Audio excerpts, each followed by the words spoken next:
This is part 2 of structural lessons that creators can learn from the Micheal Jackson brand.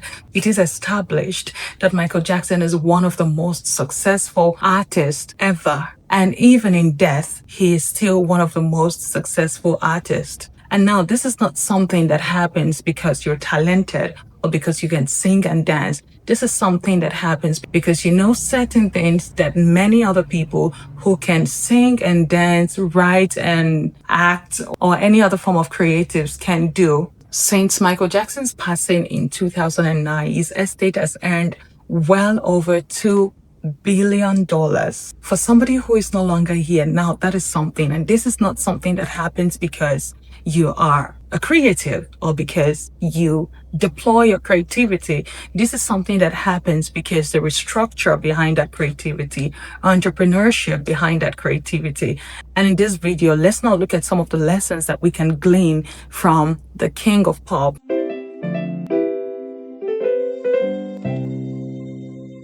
Ownership. The first is ownership. Ownership is the crux, the bedrock of intellectual property. Without the concept of ownership, intellectual property would be useless, really. And many creators do not own the work that they create. Surprise, surprise. And it is the fact that you might not be able to own yourself at the beginning, depending on how you decide to deploy your creativity. But you want to be sure that even when you do not own the things that you're creating, that you're doing that strategically and in a way that works for you long term. Because Micheal Jackson understood the concept of ownership. Again, he did not just understand it because he was a creator, because he was taught that it was shared with him by people who knew about it. And so he had the knowledge, he understood how things worked on the financial side. And so he was able to, in 1985, purchased a catalog for over $44 million at the time, which of course is significantly appreciated. Again, the concept of ownership is something that gives you the possibility to even earn from the work that you're doing. And this is something that Micheal Jackson understood very well, that he spent a fortune.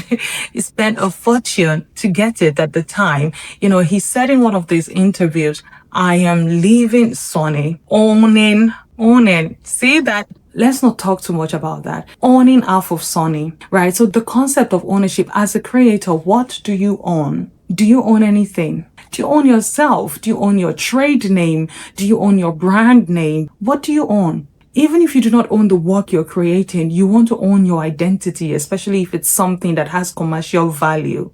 And surprise, surprise, many creators don't do that. As a creative, who owns your work? Who owns your asset? Who owns your name? Who owns your name? There have been instances where creators did not even own their name, but had other people own it. And this is why I always say you are not too small a creator to own something. At the very least, every creator should own their names to begin with. Again, the concept of ownership is something that we deep dive into in the IP copyright program. And if you'd like to enroll in that, of course, the link to enroll will be in the description. So I'll be happy to see you there. So, and even in instances where you cannot own the work that you produce, maybe because of the situation that you submitted yourself to, you want to do so strategically, and you want to do that with your own best interest in heart. You want to do that strategically, really. Micheal Jackson buying that catalog, and for people that are not in music, catalog is a combination of songs, right? A combination of songs. The people who sing the song may not be the ones benefiting from the song directly. It can be a complex system. Let's not even go into that in this video, right? But that was a strategic move on Micheal Jackson's part to get ownership. And so not just ownership of himself, but also of others. Okay, I don't know how that sounds, right? But just own something, at the very least, your name. And how can you protect your name? Here in Nigeria, for example, every creator should have a trade name, should have a brand name that is protected, that they know that they own. They can commercialize, they can prevent other people from using it. If you'd like to know if you own your name at the very least, what you can do is conduct a trademark search. And that's a service LSCC offers. So if that's what you want to do to verify that your name is yours. You know, very recently we had someone reach out to the team and they wanted to trademark their names, right? And they found out that the name has already been registered by someone else. It wasn't funny. They were so sad about it. They were so broken by it.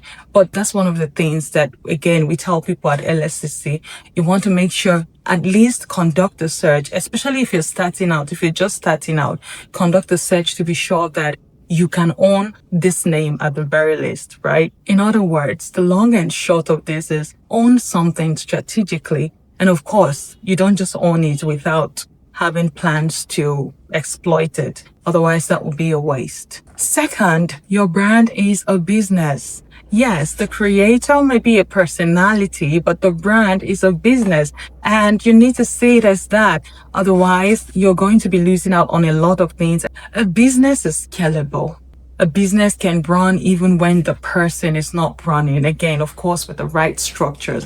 But you need to see your brand as a business. And if you see it as a business, you put structure to it. The simplest form of structure that you can put, of course, is having a legally structured entity for your brand. And this is 2026. It's accessible. It's doable. If you'd like to learn more about this, you can reach out to the team at LSCC. We'll be happy to tell you all about it and guide you on the best path for your brand or for your business brand. And so if you're not putting structure to your creativity, it's because you've not seen that your brand is a business. And that means, honestly, you've not even started in the creative side. And if that's all that you'd like, that's okay, provided that's all that you like. But you know that they can be more. And we take that away from our Micheal Jackson situation. Of course, he set up his brand as a business.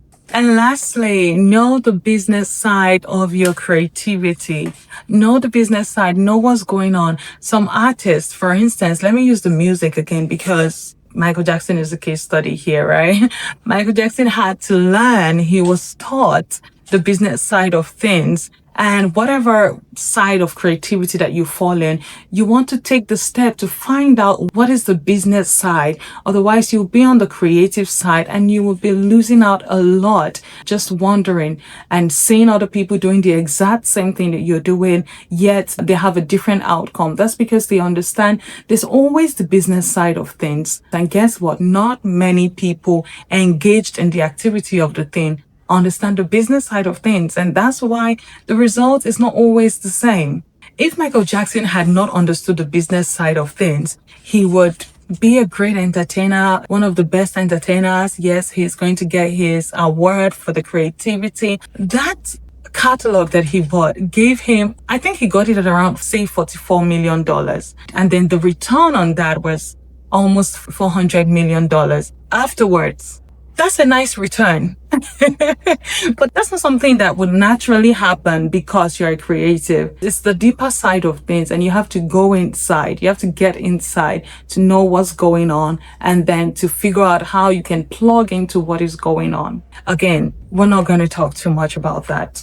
In the words of Micheal Jackson, I don't want to say too much. And lastly, another lesson that we can take away from the Micheal Jackson story is Micheal Jackson's legacy after his death. He set up his brand such a way that, when did Micheal Jackson die? Micheal Jackson passed away 2009. We're in 2026 and his brand is still ongoing. I like to think that he is the wealthiest, not just in terms of wealth, but in terms of the creative work. His work is still being listened to here and there, year in, year out, generating millions and millions of dollars, lots of money, generating, new fans. The people who are fans of Micheal Jackson that were not even born when he died, right? And so that is the power of structure as a creative. That's the power of structure. When you put it to creativity, it outlives you. This is something that we can have an entire system around this. We can have an entire course around this. This is something that Micheal Jackson did excellently well. And incidentally, many creatives do not think about the legacy of their work. What happens to your work when you're gone from here? Is it going to die with you? There are many of Micheal Jackson's work that were released after he was dead, right?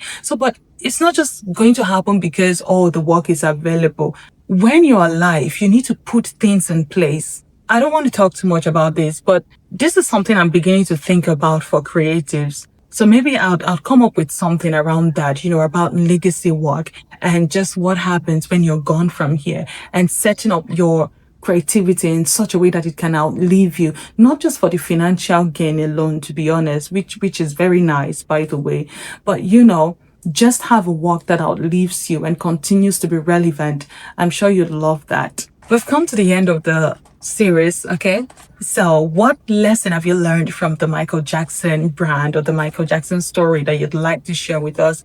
I'd love to read from you, and do well to share this video with a creative. Which of these stands out to you the most? Which of these will you be implementing today? Let us know in the comments. I'd love to read your comment. Other creators would love to engage with you, and I will see you in the next video. If you missed the first part of the series, then you can rewatch it right here, okay? And if you're not subscribed to the channel, do well to subscribe to the channel.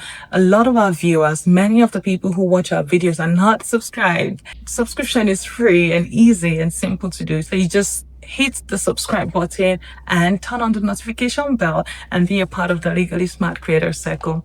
I'm Abisola IP lawyer and the founder of LSCC, empowering creatives to protect and profit from their work. I'll see you in the next one. If you'd like to enroll in the LSCC IP program, the link will be in the description.